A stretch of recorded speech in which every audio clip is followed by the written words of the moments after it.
సహోదరి సహోదరులారా, పవిత్రమైన అనుగ్రహ కాలము, ఈ తపస్సు కాలములో రెండవ ఆదివారపు దైవారాధనకు, ఈ వాక్య పరిచర్యకు మీ అందరికీ స్వాగతం పలుకుతూ ఉన్నాను. ఈ యొక్క యేసు ప్రభుని దివ్య రూపధారణ అనే యొక్క పరమ సత్యాన్ని కొద్దిసేపు చక్కగా ధ్యానించడానికి ప్రయత్నం చేద్దాం. ఒకానొక రోజున ఒక 5 సంవత్సరాల బాలుడు వారి ఇంటి ముందు ఆడుకుంటున్నాడంట ఒక బంతితో. బంతిని గాలిలో విసరడం, మళ్ళీ దానిని క్యాచ్ పట్టుకోవడం, ఇలాగ మళ్ళా బంతిని గాలిలో విసురుతున్నాడు, మళ్ళా దాన్ని క్యాచ్ పట్టుకుంటున్నాడు. ఇలా చాలాసేపు ఆడుకుంటుండగా దారిలో ప్రక్కగా ఒక స్వామీజీ లాంటి వారు వెళ్తూ ఉన్నారు. ఈ యొక్క స్వామీజీ అంటున్నాడు ఆ కుమారుడితో సరదాగా మాట్లాడుతూ, బాబు ఏం చేస్తున్నావు అని అడిగాడట. స్వామీజీ మీకు కనిపించడం లేదా? నేను ఆడుకుంటున్నాను అన్నాడు. ఏం ఆట ఆడుకుంటున్నావు అని అడిగారట. నేను దేవునితో బంతాట ఆడుకుంటున్నాను. చాలా విచిత్రంగా ఉంది. దేవునితో బంతాట. దేవుడు ఎక్కడున్నాడు? దేవునితో బంతాట ఏంటి? అది ఎలా నాకు చెబుతావా అని అడిగాడట. అడిగితే ఏమీ లేదు, ఈ బాలు నేను దేవునికి ఇసురుతున్నాను, దేవుడు దాన్ని మళ్ళీ నాకు ఇసురుతున్నాడు. నేను దేవునికి ఇసురుతాను గాలిలోకి, దేవుడు మరలా నాకు ఇసురుతాడు నా చేతిలోకి. ఇలా నేను దేవుడు సరదాగా బంతి ఆట ఆడుకుంటున్నాం అన్నారంటే దేవుని యందు ప్రియులారా, తన యొక్క అమాయకత్వంలో. ఆ చిన్నపిల్లవాడు అంటున్నాడు, I throw the ball and he throws it back. Underline, okay. I throw the ball and he throws it back. తన అమాయకత్వంతో ఆ చిన్న బాలుడు చెప్పిన మాట ఒక గొప్ప విశ్వాస సత్యాన్ని మనకు నిరూపిస్తుంది దేవుని యందు ప్రియులారా. మన జీవితాలు కూడా ఈ బంతాటలాగా, ఈ బాలునిలాగా, ఆ బాలులాగా తరచుగా మనము మన జీవితాలను దేవుని చేతికి అప్పగించాలి. ఆయన ఏమి ఇస్తే దానిని కృతజ్ఞతతో స్వీకరించాలి. ఓకే, మనము కూడా మన జీవితాలను దేవుని చేతికి సమర్పించాలి. తిరిగి ఆయన ఏమి ఇస్తే కృతజ్ఞతతో దాన్ని స్వీకరించాలి. Throwing our selves into the loving hands of God and receiving whatever he gives to us. Throwing our selves in the loving hands of God. దేవుని యొక్క చేతిలోనికి మనం సమర్పించుకోవడం, and receiving whatever he gives to us. మరలా కృతజ్ఞతతో ఆయన ఏమిస్తే దానిని స్వీకరించడమే మన క్రైస్తవ జీవితము దేవుని యందు ప్రియులారా. ఈ ఆదివారం, ఈ తపస్సు కాలంలో రెండవ ఆదివారం, యేసు ప్రభు తాబోరు పర్వతాన్ని ఎక్కుతూ ఉన్నారు. తాబోరు పర్వతంపై దివ్య రూపధారణ ధరిస్తూ ఉన్నారు. అంటే యేసు ప్రభు తనని తాను తండ్రికి సంపూర్తిగా సమర్పించుకుంటున్నాడు. తండ్రి యొక్క చిత్తమును తెలుసుకుంటూ ఉన్నాడు. తండ్రి చిత్త ప్రకారము శిలువ మరణానికి పూర్ణ హృదయముతో తనను తాను సిద్ధపరచుకుంటున్నాడు ఆ యొక్క యేసు ప్రభు దేవుని యందు ప్రియులారా. అర్థమవుతుందా? ఎందుకు ప్రభు ఆ యొక్క తాబోరు పర్వతము ఎక్కారంటే, ఈ దివ్య రూపధారణ ధరించారంటే, అక్కడ చూడండి, లూకా శుభవార్త 9వ అధ్యాయం, ఈనాటి సువిశేష పట్టణంలో లూకా శుభవార్త 9వ అధ్యాయం 28వ వచనం నుంచి వాక్యం చదువుతుండగా, వారిద్దరూ కూడా దేని గురించి మాట్లాడుతున్నారంట? వారు మేలుకొన్న యేసు మహిమను, ఆయన చెంతన పురుషులిద్దరిని వారు చూచిరి. వారు ప్రభు దగ్గర నుంచి వెళ్ళిపోతుండగా పేతురు, ప్రభు మనం ఇక్కడ 3 పర్ణశాలలు కట్టుదము. 31వ వచనం చూడండి. వారిద్దరూ మహిమతో కనిపించి చెప్పనంది, యేసు యెరూషలేములో మరణింపవలసిన నిర్ణయములను గురించి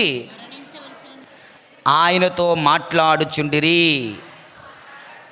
what was the point of discussion? వాళ్ళు దేని గురించి మాట్లాడుతున్నారంటే యేసు ప్రభు యెరూషలేము వెళ్ళాలి, అక్కడ పెద్దల చేత నిరాకరించబడాలి, అక్కడ క్రూరాతి క్రూరంగా అన్యాయముగా సిలువ వేయబడాలి, సిలువలో ఆయన మరణించాలి, మరణించిన తర్వాత ఆయన పునరుత్థానము పొందాలి, ఆ విధంగా లోకమునకు పాప పరిహారము రక్షణ కొని తేవాలి అన్నటువంటి అంశాలను ఈ యొక్క దివ్య రూపధారణలో ఈ యొక్క అంశాలను వారు మాట్లాడుతూ ఉన్నారంట. దేవుని యందు ప్రియమైన సహోదరి సహోదరులారా, therefore the mystery of transfiguration is so important. చాలా ముఖ్యమైనది. ఎందుకు ముఖ్యమైనదంటే తాబోరు పర్వతము తర్వాత శిష్యులు ధైర్యాన్ని పొందుకోబోతున్నారు. యేసయ్యకు అపోస్తలులకు సిలువ మరణాలు, ఘోరమైన మరణాలు ఎదురు చూస్తూ ఉన్నాయి. ఒక ప్రక్క శిష్యులకు 3 సంవత్సరాల ట్రైనింగ్ అవుతా ఉంది, లాస్ట్ స్టేజ్ ఆఫ్ ట్రైనింగ్. మరికొద్ది రోజుల్లో యేసు ప్రభు మరణించబోతున్నాడు. అటువంటి సమయంలో వాళ్ళ ట్రైనింగ్ పూర్తవుతున్న సమయంలో యేసు ప్రభు తరచుగా డ్రిల్లింగ్ చేస్తున్నారట. శిష్యుల మైండ్లో ఒకటి పెడుతున్నారు, ఏంటది? That he was about to die, తాను మరణించబోతున్నాడని, తాను శత్రువులకు అప్పగింపబోతున్నాడని, తాను సిలువ వేయబడతాడని, తాను ఘోరమైన మరణాన్ని పొందుతాడని వీళ్ళందరూ కల్లారా చూస్తారని. అది చూసి మీరు అధైర్యపడకండి, అది చూసి మీరు భయపడకండి, అది చూసి నేను చేతకాని వాడిని అనుకోకండి, అది చూసి మీరు నా యందు ఉంచిన విశ్వాసం వృధా అనుకోకండి అంటూ ప్రభు వారికి ధైర్యాన్ని నూరిపోయడంలో ఈ దివ్య రూపధారణ జరుగుతుంది. ఈ దివ్య రూపధారణ వలన వీళ్ళందరూ కూడా ధైర్యాన్ని పొందుకుంటూ మేము చూసిన మహిమ తాబోరు పర్వతంపై, ఈ కల్వరి పర్వతంపై చాలా తేడా ఉంది. ఈ కల్వరి పర్వతము పైన, ఈ కొండపైన ఇన్ని కష్టాలు పడుతున్నాడు, కానీ ఎవడు ఇతడు? తాబోరు పర్వతంపై మేము చూసిన దైవ కుమారుడు అంటూ వాళ్ళ విశ్వాసం బలపడుతుందని ఆయన దివ్య రూపధారణ ధరిస్తూ ఉన్నారు. దేవుని యందు ప్రియులారా, ఓకే, యేషువా వందనం, యేషువా స్తోత్రం, praise the Lord, praise the Lord, praise the Lord, praise the Lord, praise the Lord, praise the Lord, praise the Lord, praise the Lord. మరి యొక్క సందర్భంలో 2 జీవిత పాఠాలను మనం నేర్చుకుందాం ఆన్ దిస్ ఫీస్ట్ డే, ఈ పండగ రోజున, లేదంటే ఆన్ దిస్ మిస్టరీ రిఫ్లెక్షన్, ఈ యొక్క పరమ రహస్యాన్ని ధ్యానిస్తుండగా వాట్ డు వి డూ, మనమేం నేర్చుకోవాలి, మనమేం ఇంటికి తీసుకుని వెళ్ళాలి మన గుండెల్లో సందేశాన్ని నింపుకొని అంటే 2 ముఖ్యమైనటువంటి సందేశాలను మనం స్వీకరించుదాం దేవుని యందు ప్రియులారా. ఓకే, మొట్టమొదటిది ఒకసారి వాక్యం చూద్దాం. లూకా శుభవార్త 9వ అధ్యాయము 28వ వచనం చదవండి ఎవరైనా. ఈ బోధనలు చేసిన పిదప దాదాపు 8 రోజులకు పేతురు, యోహాను, యాకోబులను వెంటబెట్టుకొని, యేసు ప్రభు పేతురు, యోహాను, యాకోబు వెంటబెట్టుకొని ఆయన ప్రార్థన చేసుకొనుటకై పర్వతము పైకి వెళ్ళెను. పర్వతము పైకి వెళ్ళెను. చెప్పండి అందరూ, పర్వతము పైకి వెళ్ళెను. కొంచెం గట్టిగా, పర్వతము పైకి వెళ్ళెను. Okay okay. మత్తయి శుభవార్తలో ఒక ఉన్నత పర్వతము పైకి వెళ్ళెను అంటుంది. ఓకే, ఆ మార్కులో అన్నిట్లో ఉంటుందన్నమాట ఈ యొక్క సన్నివేశం. Matthew, Mark, Luke and John. ఉన్నత పర్వతము పైకి వెళ్ళెను. ఈ ఉన్నత పర్వతము దేన్ని సూచిస్తుంది? ఇట్స్ ఎ ఐసోలేటెడ్ ప్లేస్, ఎక్కువ జనసంచారము లేని స్థలం. నెంబర్ 1. ఓకే. 2, నో ఇంటరప్షన్స్, బళ్ళు శబ్దాలు, అరుపులు, కేకలు, గొడవలు, నో డిస్ట్రాక్షన్స్. ఓకే, పరాకులు లేని ప్రదేశం. 3, very conducive and fitting place for prayer. ఒకవేళ దేవునితో మాట్లాడాలనుకుంటే, ప్రార్థన చేయాలనుకుంటే అనువైన ప్రదేశం మౌంటైన్ టాప్. పర్వతము పైన ఏముంటుంది? పర్వతము ఏకాంతాన్ని ఇస్తుంది. పర్వతము చిరాకులు పరాకులను ఇవ్వదు. పర్వతము ప్రార్థనకు అనువైన స్థలంగా మారుతుంది. పర్వతము to be alone with God, దేవునితో ఏకాంతముగా గడిపే చక్కనైన స్థలంగా మారుతుంది. ఈ యొక్క ఉన్నత పర్వతానికి యేసుప్రభు ఎందుకు వెళ్ళారు అని అడిగితే బైబిల్ పండితులు 3 సమాధానాలు చెప్తారంట. ఎందుకు యేసుప్రభు పర్వతం పైకి వెళ్ళారు? కింద ఉండొచ్చు కదా. ఎందుకు వెళ్ళారు అంటే 3 కారణాలంట. ఒకటి, he was facing lot of pressure as human Jesus of Nazareth. నజరేయుడని యేసుగా తన మానవత్వములో ఆయన ఒక గొప్ప టెన్షన్కు, కలతకు, ఆందోళనకు గురి అవుతున్నాడు. కారణం ఏంటి? Very soon he is going to die. దేవుని యందు ప్రియులారా, నీవు ఎంతకాలం బతుకుతావో మనకు తెలియదు, ప్లస్ మన మరణం ఎప్పుడో మనకు తెలియదు. Therefore we can live very very happily. మన మరణం ఎప్పుడో మనకు తెలియకపోతే మనం చాలా హ్యాపీగా బతకొచ్చు. నీ మరణం ఎప్పుడో నీకు తెలిసిందనుకో, సపోజ్ 10 సంవత్సరాల తర్వాత పలానా తారీఖున, పలానా సమయానికి, పలానా రోజున నువ్వు ఇలా చనిపోతావు అని తెలిసిందనుకో, నువ్వు ఇప్పుడే చచ్చిపోతావు. You begin to die. It is not so easy. దేవుడు మనందరికీ ఇచ్చిన గొప్ప మేలేంటో తెలుసా? గొప్ప మేలేంటంటే మనం ఎప్పుడు మరణిస్తామో మనకు తెలియదు. Such a wonderful blessing. చాలామంది క్యాన్సర్ పేషెంట్లకి డాక్టర్లు చెప్తారు, అమ్మా నీకు ఇంకా 2 నెలల టైం ఉంది అంటారు. ఆ డాక్టర్ ఆ మాట చెప్పిన క్షణం నుండి ఎంత దుఃఖాన్ని, ఎంత మరణాన్ని అనుభవిస్తారో తెలుసా? వర్ణింపలేని మరణాన్ని వాళ్ళు అనుభవిస్తూ ఉంటారు డీప్ విదిన్. ఈరోజు మధ్యాహ్నం ఒక ప్రార్థనకి వెళ్ళి వస్తున్నాను. రాగానే ఒక ముసలాయన వచ్చారు నా దగ్గరికి. గుక్కబెట్టి ఏడ్చేస్తూ ఉన్నాడు. ఎందుకు తాత ఏడుస్తున్నారు, ఎందుకు ఏడుస్తున్నారంటే తన భార్యకు క్యాన్సర్ అంట. 2 నెలల క్రితం తెలిసిందంట. ఎప్పుడు చనిపోతుందో తెలియదంట. ఆ తాత 70 సంవత్సరాలు ఉంటాయి ఈజీగా. తన భార్యకు క్యాన్సర్ అని తెలుసుకుని ఇతను గుక్కపెట్టి ఏడుస్తుంటే ముక్కులో నుంచి నీరు, చెవుల్లో, కళ్ళల్లో నుంచి నీరు ధారాళంగా కరిచేస్తుంది. వై ఐఎమ్ సేయింగ్, ముక్కులో నుంచి కూడా నీరు వస్తుందంటే అది ఎంత డీప్ యాగనీ, అవునా? ఎంతో ఏడిస్తే తప్ప అలా రాదు. మరణం ఎప్పుడో తెలిస్తే మనం బ్రతకలేం. అండ్ ఫర్ జీసస్, ఆయన పుట్టిన క్షణము నుండి he knows his death. He knows all the images of his death. ఆయన వడ్రంగిగా సిలువ చేస్తుండగా, సిలువలు చేసేవాడంట. వడ్రంగి కదా, రోమీలు ఎవరికి పనిష్మెంట్ వేసినా సిలువ ఒక ఆర్డర్ వచ్చేది ఈయన షాప్కి. ఈయన సిలువ చేయాలి. ఈయన సిలువ చేస్తుండగా the scenes of his own crucifixion were just in front of his eyes always. అది ఎంత నరకం. అలాంటిది ఇటువంటి ప్రెషర్లో he wants to share his agony with God. తన దుఃఖాన్ని, తన బాధను దేవునితో పంచుకోవడానికి వెళ్తున్నాడు. కొండ మీదకి, పర్వతానికి వెళ్తున్నాడు. రెండోది డిసిషన్ మేకింగ్. రెండోది ఎందుకు వెళ్ళారంటే, ఒకటి తన యొక్క ఆందోళన, తన కష్టం, తన యొక్క మరణ గడియలు గురించి వచ్చిన వేదన దేవునితో పంచుకోవడానికి వెళ్తున్నారు. రెండోదంట decision making. He has to decide the final chance or choice.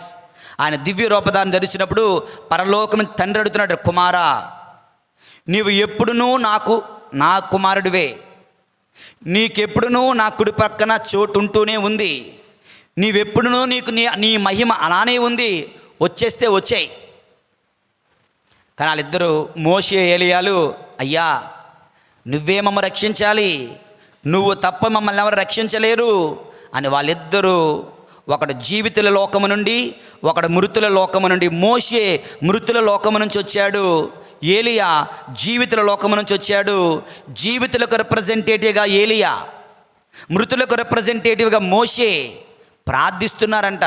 యేసయ్యా, నీవు తప్ప మాకెవడో లోక రక్షణ తీసుకురాలేడు, దయతో మమ్మ రక్షించు ప్రభువా అని వారు బ్రతిమలాడుతూ ప్రార్థిస్తున్నారంట దేవుని యందు. ప్రియులారా, then Jesus left all his glory and he came down.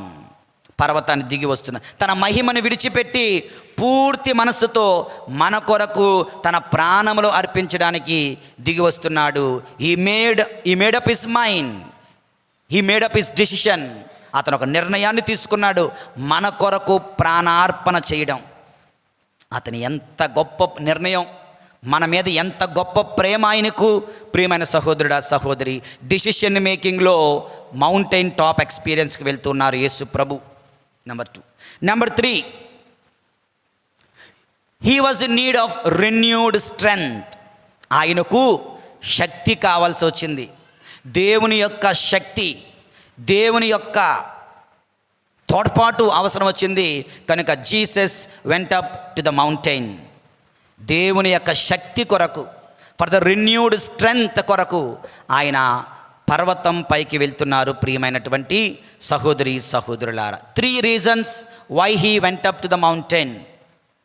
Therefore మన జీవితాలలో కూడా ప్రియమైన సహోదరుడా, సహోదరి, నీ జీవితంలో నీవు ఎటువంటి ఆందోళనకు గురైనప్పుడు, ఏదైనా కష్టము నిన్ను భయపిస్తున్నప్పుడు, ఒక రోగము నిన్ను భయాందోళనకు గురి చేస్తున్నప్పుడు, మరణ వేదన నిన్ను ఇబ్బంది పెడుతున్నప్పుడు, అవమాన భారం నిన్ను బాధిస్తున్నప్పుడు, what are we suppose to do?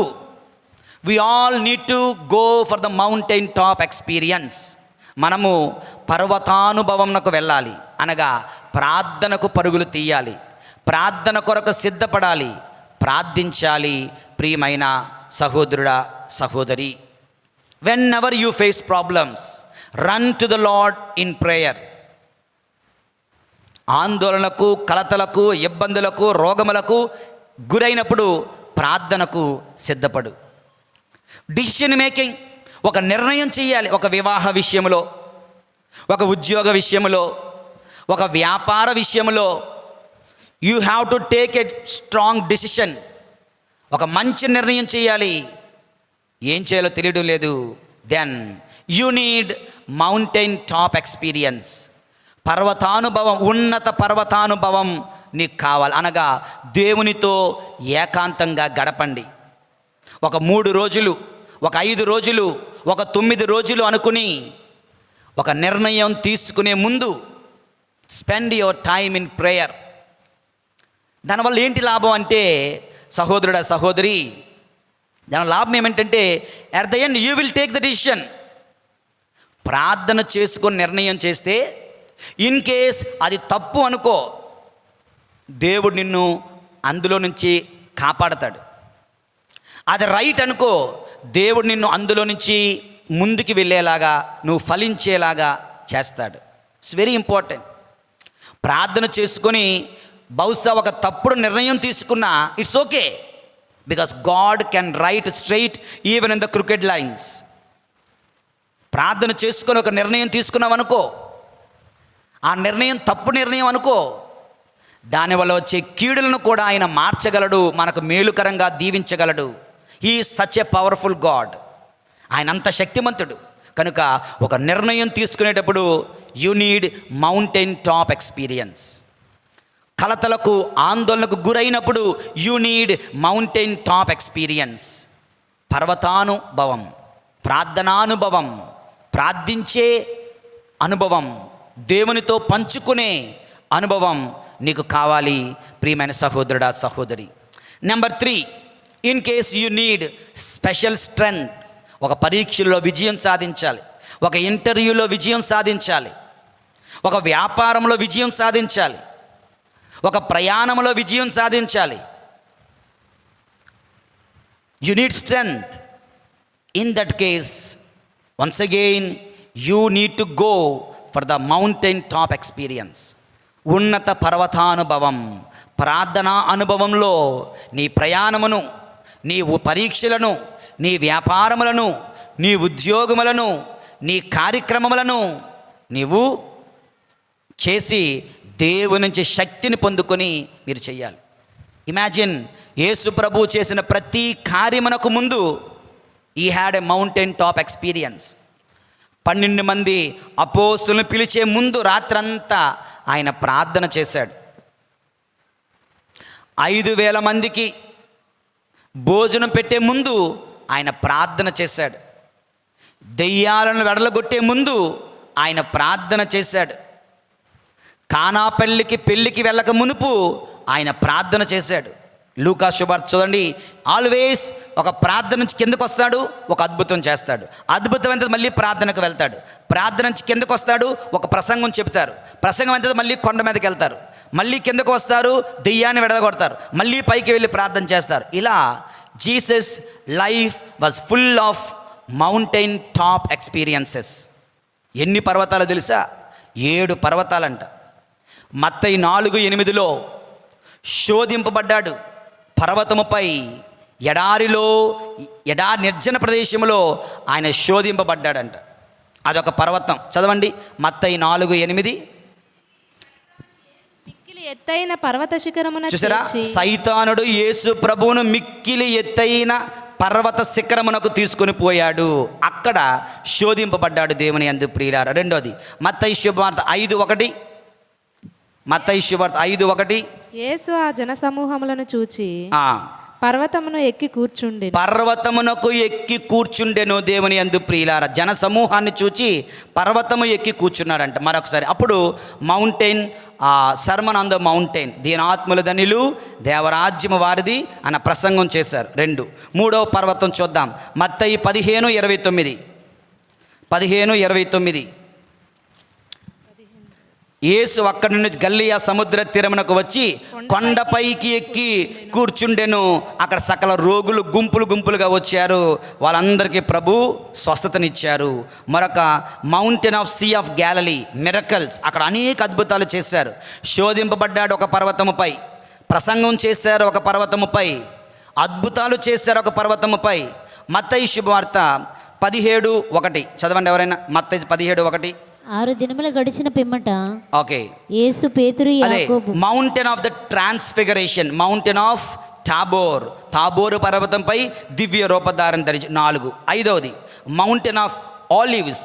మత్తయి 24:3. 24వ అధ్యాయము 3వ వచనం చూడండి ఎవరైనా. ఒలీవు కొండపై యేసు కూర్చుండి ఉండగా, ఓలీవు కొండపై యేసు కూర్చుని ఉండగా ఆయన శిష్యులు వచ్చారంట. దేవుని యందు ప్రియులారా, మౌంట్ ఆఫ్ ఆలివ్స్ అది 5వది. 6వది మౌంట్ ఆఫ్ క్యాల్వరీ 27:33. 27వ అధ్యాయము 33వ వచనం. 27వ అధ్యాయం 33వ వచనం. వారు కపాల స్థలము అను నామాంతరము గల గొల్గాతా అను స్థలమునకు చేరిరి. కపాలాసనం గొల్గతా అను ఒక స్థలము చేరిది. అది కల్వరి, మౌంట్ ఆఫ్ క్యాల్వరీ. దేవుని యందు ప్రియులారా, ఆయన ఉత్థానం అవడం ఎక్కడ? మళ్ళీ పర్వతం పైనే. మత్తయి శుభవార్త 28:16. మత్తయి శుభవార్త 28:16. యేసు ఆజ్ఞానుసారము 11 శిష్యులు గలిలయలోని పర్వతమునకు వెళ్ళిరి. మౌంట్ ఆఫ్ గ్యాలలీ అంటే మౌంట్ ఆఫ్ అసెన్షన్ అంటారు. దేవుని యందు ఆయన జీవితం మొత్తం కొండల మీదే. 7 కొండలు. శోధింపబడ్డాడు ఒక కొండపై, ప్రసంగించాడు మరొక కొండపై, అద్భుతాలు చేశాడు మరొక కొండపై, దివ్య రూపధారణ ధరించాడు మరొక కొండపై, శ్రమలు పొందాడు మరొక కొండపై, రక్త చెమట. కల్వరి కొండపై సిలువ వేయబడ్డాడు. పరలోకానికి ఆయన ఎక్కి వెళ్ళారు మరొక పర్వతముపై. దేవుని యందు ప్రియులారా, కనుక we all need mountain top experience. మనము ప్రార్థన అనుభవం కావాలి. ప్రార్థించండి. ఈ యొక్క దివ్య రూపధారణ మనకు తెలియచేస్తుంది ప్రార్థించమని, ప్రార్థనకు సమయం ఇవ్వమని. యేషువా వందనం, యేషువా స్తోత్రం, తండ్రి వందనం, తండ్రి స్తోత్రం, praise the Lord, praise the Lord, praise the Lord, praise the Lord, praise the Lord. ఒక సందేశం అయిపోయింది. 2వ సందేశం దేవుని యందు ప్రియులారా, ఒక మేఘము. 34వ వచనం చదవండి. లూకా శుభవార్త 9వ అధ్యాయము 34వ వచనం. అతడు ఇట్లు పలుకుచుండగా ఒక మేఘము దిగి వచ్చి ఒక మేఘము దిగి వచ్చి ఆ శిష్యులను ఆవరించెను. ఆ శిష్యులను ఆవరించెను. అప్పుడు వారు భయపడిరి. దేవుని యందు ఒక మేఘము వారిని ఆవరించెను. అప్పుడు వారు భయపడ్డారు. ఆ మేఘములో నుంచి పరలోక తండ్రి మాట్లాడుతూ ఉన్నాడు, ఈయన నా ప్రియ కుమారుడు, ఈయనను ఆలకించండి. దేవుని యందు ప్రియులారా, ఎందుకు మనము యేసు ప్రభు మాట ఆలకించాలి అంటే 2 కారణాలంట. పరలోక తండ్రి చెప్తున్నట్లుగా ఆయన దేవుని కుమారుడు కనుక, ఆయనకు దేవునికి ప్రియమైన వాడు కనుక we have to listen to Jesus. అర్థమైందా? యేసు ప్రభు మాట ఎందుకు వినాలి? యేసు ప్రభు దగ్గరికి ఎందుకు వెళ్ళాలి? ఆదివారం పూజలో ఎందుకు పాలు పంచుకోవాలి? గుడికి వెళ్ళకపోతే రక్షణ లేదా? గుడికి వెళ్ళకపోతే దీవెన లేదా? Yes, absolutely no salvation. ఎందుకంటే దేవుడు పంపిన వ్యక్తిని నువ్వు నిరాదరణ చేస్తున్నావు. సహోదరుడా, సహోదరి, be careful. Please tell your family members, మీ కుటుంబ సభ్యులకు చెప్పండి, మీ తల్లులకు, మీ తండ్రులకు, మీ భార్యలకు, మీ భర్తలకు, మీ బిడ్డలకు చెప్పండి, never ever dare to reject Jesus, the son of God, sent by God the creator. సర్వ సృష్టిని చేసిన దేవుడు తన ఏకైక కుమారుని ఈ లోకానికి పంపిస్తుంటే how dare you reject him, how dare you ignore him. అతను నిర్లక్ష్యం చేయడానికి సాహసించకండి సహోదరుడా, సహోదరి. పరలోక తండ్రి చెప్తున్నాడు, నిన్ను సృష్టించిన తండ్రి చెప్తున్నాడు, సర్వశక్తిమంతుడు చెప్తున్నాడు ఏమని? Listen to him. ఈయన నా ప్రియ కుమారుడు, ఈయనను మీరు ఆలకించండి. ఎక్కడ ఆలకిస్తారు యేసు ప్రభుని? యేసు ప్రభుని మీరు ఎక్కడ ఆలకించగలరు? హలో, ఉన్నారా? ఇక్కడ వింటున్నారా? గోడలతో మాట్లాడుతున్నానా? స్తంభాలతో మాట్లాడుతున్నానా? మీతోనే కదా? చెప్పండి, యేసు ప్రభుని మీరు ఎక్కడ ఆలకించగలరు?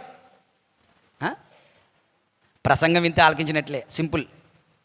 ఓకే, యేసు ప్రభుని నువ్వు ఆలకించడం అంటే ఈ ఆదివారం దేవుడు ఏర్పాటు చేసిన ఈ శ్రీ సభలో, దేవుడు పవిత్రపరచిన ఈ దివ్య పూజా బలిలో, దేవుడు అభిషేకించిన ఈ గురువు రూపములో, it is not mike talking to you, father is talking to you. It is not father is talking to you, Christ is talking to you.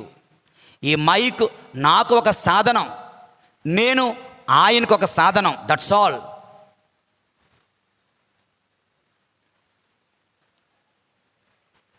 మీరు మైక్ మాట వింటున్నారా, నా మాట వింటున్నారా? నా మాట వింటున్నారు. మైక్ ఏంటి? మీరు నా మాట వింటున్నారు. ఇన్ ద సేమ్ వే మీరు నా మాట వినడం లేదు, ఓకే, దేవుని మాట వింటున్నారు. ఎస్, నేను ఈ మైక్కి పెద్ద తేడా లేదు, నాకు ఈ మైక్కి పెద్ద తేడా లేదు. నాకు ఈ మైక్ సాధనమైతే నేను దేవునికి సాధనం. మైక్లోంచి వస్తున్న సౌండ్ మీరు వింటున్నట్లు, నా మాట వింటున్నట్లయితే, నా మాట వింటే మీరు ప్రభుని మాట వింటున్నట్లే. ఈయన మాట ఆలకింపుడు, ఈయన నా ప్రియ కుమారుడు, పరలోక తండ్రి పంపిన ప్రియ కుమారుడు, ఆయన మాట ఆలకించాలి. దేవుని వాక్కు కొరకు అర్రులు చాచాలి. దేవుని యందు ప్రియులారా సిద్ధపడాలి, ఆశపడాలి, తపించాలి. ఒక కారణం, why should we listen to Christ? Because he is the son of God, he is the beloved of God the father. రెండవది, ఎందుకు యేసు ప్రభు చెప్పిన మాట వినాలి? Because Jesus spoke the truth. యేసు ప్రభు సత్యమును మాట్లాడాడు. యేసు ప్రభు సత్యమును మాట్లాడాడు. దేవుని యందు ప్రియులారా, మన దౌర్భాగ్యం ఏమిటంటే, ఎవడో ఏదో చెబితే టక్కన నమ్మేస్తాం, వెనక ముందు కూడా చూడం. ఈ మధ్యన సెల్ ఫోన్లో ఫోన్ చేస్తే ఒక పెద్ద అడ్వర్టైజ్మెంట్ వస్తుంది కదా. ఏంటి అడ్వర్టైజ్మెంట్ ఎవరైనా వచ్చా? మీరు ఇంటి వద్దే ఉండి డబ్బులు సంపాదించవచ్చని ఎవరైనా చెబితే మీరు నమ్మకండి, అది సైబర్ నేరగాల పని అయ్యి ఉండొచ్చు. ఎక్కడో హైదరాబాద్లోనే ఎక్కడెక్కడో పోలీసులు చాలామంది యూట్యూబర్స్ని అరెస్ట్ చేస్తున్నారంట. యూట్యూబ్ చేసేవాళ్ళని, అంటే దేవుని వాక్యం చెప్పేవాళ్ళని కాదు. యూట్యూబ్లో కొన్ని అడ్వర్టైజ్మెంట్లు, కొంతమంది ఫైనాన్షియల్ అడ్వైజర్స్ రకరకాల కథలు చెప్తుంటారు. ఒక అడ్వర్టైజ్మెంట్ ఏంటంటే, ఒకడు కష్టంలో ఉంటాడు, ఎందుకు అన్నీ ఆ కష్టంగానో ఒక సెల్ వచ్చి అడుగుతుంది, నా దగ్గర డబ్బులు లేవమ్మా అంటే, డబ్బులు లేవా, ఈ ఫోన్లో ఈ గేమ్ ఆడు బోల్ డబ్బులు వచ్చేస్తాయి. ఇంక ఈ ఫోన్లో గేమ్లు ఆడతాడు. అంటే ఆ అడ్వర్టైజ్మెంట్ చూసి ఎంతోమంది ఫోన్లో ఏదో గేమ్లు ఆడడం, ఫోన్లో డబ్బులు ఆడడం, డబ్బులు పెట్టుబడులు పెట్టడం, వాళ్ళు మోసపోవడం చేస్తూ ఉన్నారు. సో ఎవరో ఒక యూట్యూబర్, వాడి పేరు తెలియదు, వాడి ఊరు తెలియదు, వాడి అడ్రస్ తెలియదు, వాడు ఏదో చెబితే తక్కువ నమ్మేస్తాం. ఓకే, ఒక పేపర్ వాడు, మన ఆంధ్రాలో ఉన్న న్యూస్ పేపర్, టీవీ ఛానల్స్ పరమరహస్యం మీ అందరికీ తెలిసింది. అక్కడ ఏం జరగకపోయినా గొప్పగా జరిగిందని చెప్తారు, అక్కడ ఎంత జరిగినా ఏం జరగలేదని చెప్తాడు. నిజాన్ని చెప్పేవాడు ఎవడు లేడు ఇక్కడ, నిజాన్ని చెప్పేవాడు ఎవడు లేడు. ఒకడు 1000 పనులు చేయి, వాడు ఏమీ చేయలేదు, సర్వనాశనం చేశాడని చెప్తారు. మీకు అర్థమవుతుంది, నాకు అర్థమవుతుంది. ఒకడు ఏమీ చేయడు, ఆడు అంతా ఈడింత, ఆడంతా ఇంత అంటారు. అర్థమవుతుందా? నిజాన్ని చెప్పేవాడు ఎవడో లేడు, గుడ్డిగా నమ్మేస్తాం. పేపర్లో ఒకడు పడితే గుడ్డిగా నమ్మేస్తాం. ఎవడో ఒకడు ఈ ఆట ఆడు అంటే గుడ్డిగా నమ్మేస్తాం. ఎవడో ఒకడికి పెట్టుబడి పెట్టు అంటే గుడ్డిగా నమ్మేస్తాం. ఆ 3 సంవత్సరాల క్రితం కరోనా సమయంలో నువ్వు ఆవిరి పట్టు అంటే ప్రతి ఒక్కడు ఆవిరి పట్టేయడమే, డ్రై ఫ్రూట్స్ తినంటే ప్రతి ఒక్కడు డ్రై ఫ్రూట్స్ తినేయడమే. ఎవడు ఏమి చెబితే, ఏది తాగమంటే, ఏది తినమంటే చేసేసారు, చేసేస్తూ ఉండేవారు. దేవుని యందు ప్రియులారా, వాడు నిజం చెప్తున్నాడా, వాడు అబద్ధం చెప్తున్నాడా, వాడు మోసగాడా, మనం పట్టించుకోం. కానీ ఇక్కడ Jesus, why should we listen to Jesus? Because he is the son of God, reason number 1. Second, he always spoke the truth, he is the truth, he is the way, he is the life. ఆయనే మార్గం, ఆయనే సత్యం, ఆయనే జీవం, ఆయనలో అబద్ధం లేదు, ఆయన అబద్ధం ఆడేవాడు కాదు. మోషే చట్టమును నెరవేర్చినవాడు ఆయనే, ప్రవక్తల ప్రవచనాలను నెరవేర్చినవాడు ఆయనే. కనుక ఆయన మాట ఆలకించండి. Listen to Jesus, listen to Jesus, listen to Jesus. దివ్య రూపధారణ మనకిస్తున్నటువంటి 2వ ముఖ్యమైన పాఠం. మొట్టమొదటిది, we all need mountain top experience. మనందరికీ పర్వతానుభవం కావాలి, ప్రార్థనా అనుభవం కావాలి. రెండోది, మనందరము యేసయ్య మాట ఆలకించాలి. ఎప్పుడో మీకు ఒక చిన్న కథ చెప్పినట్టున్నాను, చెప్పి ముగిస్తాను. ఒకనొక భర్త ఉన్నాడంట. భర్త డైరెక్ట్గా హాస్పిటల్కి వెళ్ళాడు. డాక్టర్ గారితో మాట్లాడుతున్నాడు. డాక్టర్ గారండి, నాకు సమస్య వచ్చింది. ఏంటి ఆ సమస్య? మా ఆవిడికి చెవుడు వచ్చేసిందండి. అయ్యో పాపం అన్నాడు. మరి ఎలాగా? మా ఆవిడికి చెవుడు, పెద్ద చెవుడా చిన్న చెవుడా తెలియాలంటే ఏం చేయాలో తెలియడం లేదు, నాకు ఏదైనా మార్గం చెప్పండి. మా ఆవిడ చెవుడు మరీ ఘోరంగా ఉందా, కొంచెం ఇప్పుడిప్పుడే చెవుడు స్టార్ట్ అవుతుందా అని. ఎందుకంటే చెవుడు గల ఉన్న భార్యతో మనం బ్రతకలేం. కనుక మీరు నాకు సహాయం చేయాలంటే వెరీ సింపుల్. మీ ఇంట్లో ఎన్ని గదులు ఉంటాయి? మా ఇంట్లో వరండా ఉంటుంది, తర్వాత హాల్ ఉంటుంది, హాల్ నుంచి ఒక బెడ్రూమ్ ఉంటుంది, ఇంకొక బెడ్రూమ్ ఉంటుంది, చాలా పెద్ద ఇల్లు అండి అంటాడు. సరే, అయితే ఒక 200 మీటర్ల దూరం వెళ్ళు, అంటే చివరికి వెళ్ళి మీ ఆవిడని పిలు, ఏంటి ఏం కూర వండావు ఈరోజు అని. వినబడి సమాధానం చెప్పిందనుకో, సింపుల్, ఆవిడకి పెద్ద పెద్ద చెవుడు లేనట్లే. వినపడలేదు, నెక్స్ట్ రూమ్కి రా, 100 మీటర్ల దూరం రా, పిలు, మళ్ళీ 50 మీటర్ల దూరం రా, మళ్ళీ పిలు, 10 మీటర్ల దూరం రా, మళ్ళీ పిలు. ఎప్పుడు నీకు సమాధానం చెప్తే అంతగా సీరియసా స్మాలా నేను చెప్తాను అన్నాడంట. సరే మంచి ఐడియా ఇచ్చారని ఇంటికి వెళ్ళాడు. ఒకరోజు టెస్ట్ చేస్తున్నాడు. వాళ్ళ ఆవిడ వంటగదిలో ఉంది. మనవాడు దూరం 200 మీటర్ల దూరం వెళ్ళి అడుగుతున్నాడు అన్నమాట, ఏమోయ్ ఈరోజు ఏం కూర? సమాధానం రాలే. అబ్బో ఇంత దూరం లేదనుకొని మరొక 100 మీటర్లకు వచ్చాడు. మళ్ళీ పిలిచి, నిన్నే అడుగుతున్నాను ఏం కూర వండేవ్ అని అడుగుతున్నాడు. ఆలకెత్తున్నాడు. మళ్ళీ సౌండ్ రాలే, సమాధానం రాలే. అయ్యో మా ఆవిడికి పెద్ద చెవుడు వచ్చేసింది అనుకున్నాడు. ఇప్పుడు 50 మీటర్ల దూరం వచ్చి మళ్ళీ ఏమో నిన్నే అడుగుతున్నాను ఏం కూర అన్నాడు. మళ్ళీ ఆలకెత్తున్నాడు. ఏమీ సౌండ్ రాలే. చెవుడు ముదిరిపోయింది. ఆపరేషన్ చేయించాలి, మిషన్ పెట్టించాలనుకుంటున్నాడు. ఇక దగ్గరికి వెళ్ళి వెనక్కి తిరిగి నిన్నే అడుగుతున్నాను ఏం కూర. అలా ఆవిడ తిరిగి, ఏమైంది మీకు? ఇప్పటికి 10 సార్లు అడిగారు, 10 సార్లు సమాధానం చెప్పాను, నా సమాధానం నీకు వినిపించడం లేదా అన్నదట. ఆడ ఆశ్చర్యపోయాడు. ఒరి దేవుడా, చెవుడు నీకు అనుకున్నాను, నాకా వినిపించడం లేదు. ఎన్నాళ్ళు చెవుడు నీకు అనుకున్నాను, అసలు చెవుడు నాకు వచ్చిందా అని హాస్పిటల్కి పరిగెట్టాడండి. దేవుని యందు ప్రియులారా, ఇది ఎలా ఉందంటే మనందరి జీవితాన్ని ఇది నిదర్శనంగా ఉంటుంది. చాలాసార్లు మనం అనుకుంటాం, why God is not listening to my prayers, దేవుడు ఎందుకు నా ప్రార్థన ఆలకించడం లేదు అని మనం అనుకుంటాం.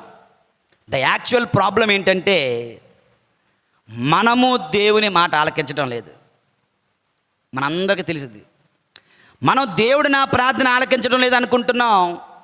నిజానికి దేవుడు కాదు, దేవుడికి చెవుడు లేదు, మనకి చెవుడు వచ్చింది. మనము దేవుని మాటను ఆలకించడం లేదు, మనము దేవుని ఆజ్ఞను పాటించడం లేదు, మనము దేవుని సందేశాన్ని పట్టించుకోవడం లేదు. We are all selective listeners. You know, selective listeners అంటే చెవుడు వాళ్ళకి ఒక మంచి ప్లస్ పాయింట్. వాళ్ళకి కావలసింది వాళ్ళకి వినబడుతుంది, వాళ్ళకి అవసరం లేనిది ఏమో నాకు వినబడలేదు అంటారు, అంతే ఒక మాట. మనమేం అనలేం, నిజమే కదా చెవుడిది కదా పాపం వినబడలేదేమో అనుకుంటాం. Selective listeners. డబ్బుల కోసం మాట్లాడేవనుకో, నువ్వు ఎంత దూరంగా ఉన్నా వినబడిపోద్ది. పని కోసం మాట్లాడేవనుకో, పక్కకి వెళ్ళి చెప్పినా నాకు వినబడలేదు అంటారు. Okay, they are selective listeners. మనం కూడా చాలాసార్లు మన జీవితాల్లో వీఆర్ ఆల్ సెలెక్టివ్ లిజనర్స్. అంటే దేవుని వాక్కు నిన్ను టచ్ అయినంత వరకు నువ్వు ఆలకెత్తావు. నువ్వు టచ్ చేస్తే, నీ జీవితాన్ని టచ్ చేస్తే, నిన్ను ప్రశ్నిస్తే, నీ జీవితాన్ని నువ్వు సూచిస్తే అది మనకు వినబడదు. ఏమోనండి నాకు కనిపించదు, వినిపించదు, అలాగనమాట ఆ బాపతి. ఓకే, నాకు కనిపించదు, నాకు వినిపించదు, నాకు అర్థం కాదు.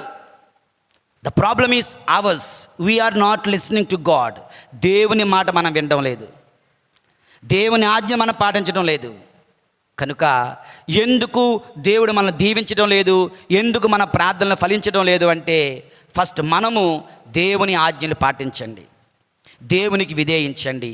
ప్రియమైన సహోదరుడా సహోదరి, ఈ తపస్సు కాలం ఈ 2వ ఆదివారం రోజున ఆయన దైవత్వాన్ని దివ్య రూపధారణ ధ్యానిస్తుండగా 2 సందేశాలు మనం ధ్యానించాం. 1 mountain top experience, 2 listen to Jesus. ప్రార్థనా అనుభవానికి సిద్ధపడదాం, యేసు ఆజ్ఞలను పాటిద్దాం, యేసు స్వరమును ఆలకిద్దాం. ప్రభు మనలను దీవింతురుగాక. పితా పుత్ర పరిశుద్ధాత్మ నామమున ఆమేన్. అందరూ లేచి నిల్చోండి.